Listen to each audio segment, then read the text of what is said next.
નમસ્કાર દર્શક મિત્રો, હું છું એન્કર અર્પિતા પટેલ। દેશભરના તાજા અને સચોટ સમાચાર આપણી ભાષામાં જોવા માટે A1 અભિપ્રાય ન્યૂઝમાં આપનું હાર્દિક સ્વાગત છે। હવે જોઈએ મુખ્ય સમાચાર।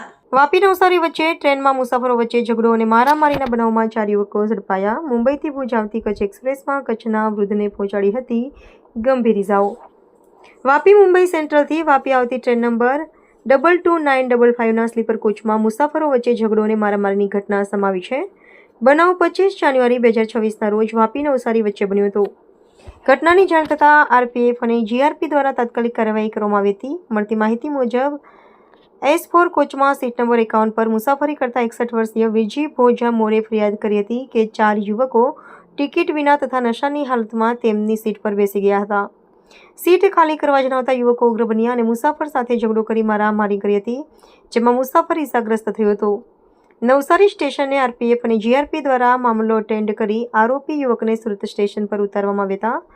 ઇજાગ્રસ્ત મુસાફરને પ્રાથમિક સારવાર આપવામાં આવી હતી। મુસાફરે આગળની મુસાફરી ચાલુ રાખવાની ઈચ્છા વ્યક્ત કરતા સુરત જીઆરપી સ્ટાફ દ્વારા ટ્રેનમાં જ તેની ફરિયાદ લેવામાં આવી હતી।